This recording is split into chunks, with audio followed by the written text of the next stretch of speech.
Freeways have no doubt been one of the great achievements in American history.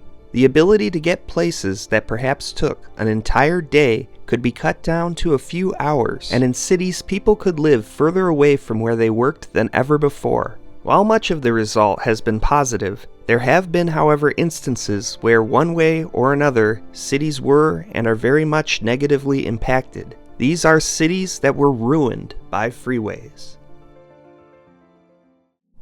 First, we have Houston, Texas. Houston, unlike many cities in America, has very little geographical constraints holding its freeways and development back. It's not right on the coast, there's no mountains, international borders, major waterways, or really much anything that could hinder its development. As such, when freeways began to be built there from the late 40s on, nothing stood in the way of Houston becoming one of the sprawl capitals of the United States. Before freeways, Houston was already a large city of close to 400,000 in 1940, and mostly confined to a 4-mile radius in each direction. Once the freeways took hold, the city would never be the same.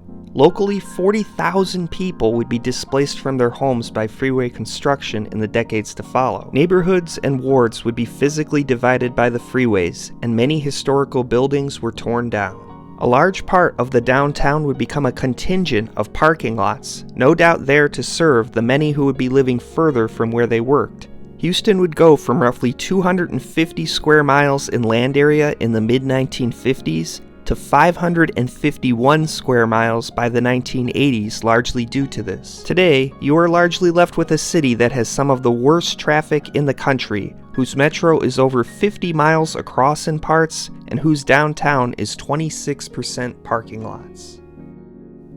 Next we have Detroit, Michigan. Detroit would be severely affected by highway construction in a twofold blow, the first being from the 1950s to 60s, when I-375 and 75 were built.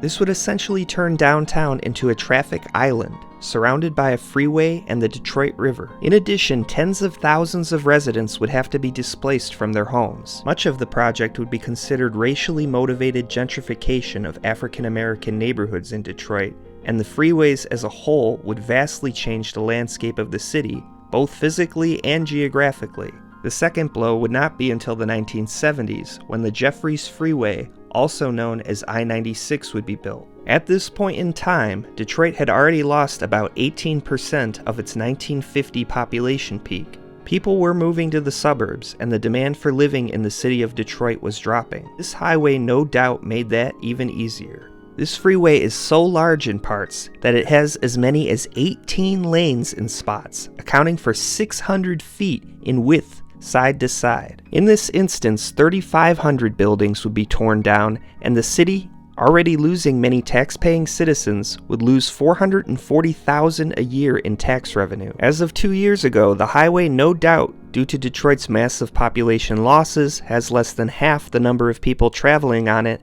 than it did over 50 years ago. If you go to Detroit today, it is quite noticeable, perhaps more than most cities, how physically divided the city is by its large and wide dug-in freeways. Ford Field, for example, is cornered off and cut off on two sides due to it being next to the intersection of I-75 and I-375. With these freeways, you are left with a city that requires going over a select number of overpasses just to get almost anywhere if you are in the downtown core. There are plans to redo I-375 and make it into a boulevard instead of a freeway, but these are, as of this video, in a holding pattern.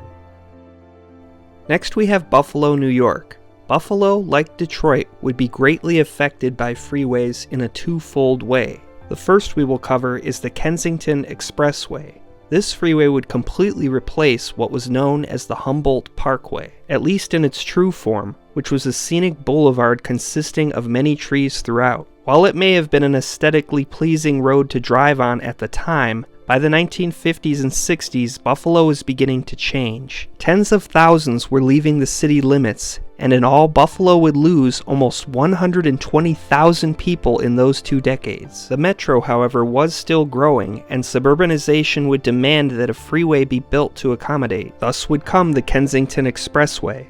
The Kensington Expressway would be constructed in the 60s, with its completion occurring in 1967. The amount of buildings lost and the amount of displaced residents numbered in the thousands, and the expressway was considered a physical, racial, and wealth buffer within the city. There are plans to cover much of the Kensington Expressway in Buffalo and make it a tunnel, so that the surface can have greenery again and actually look like the old parkway, but they are on hold in the legal system. Also within Buffalo would be I-190.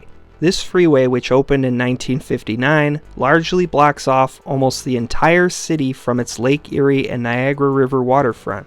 For the few places there is access, mostly in the form of parks, there are very few roads to bypass it, or even the connecting Route 5, which also blocks access to parts in the south. Buffalo is essentially a waterfront city with quite limited actual water access, at least to the city portion itself. Interestingly enough, if you are passing through Buffalo going to or from Niagara Falls via I-90, the route saves almost no additional time over going on the interstate beltway that surrounds Buffalo.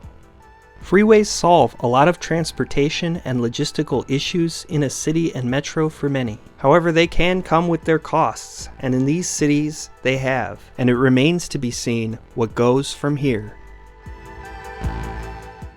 Thank you for watching.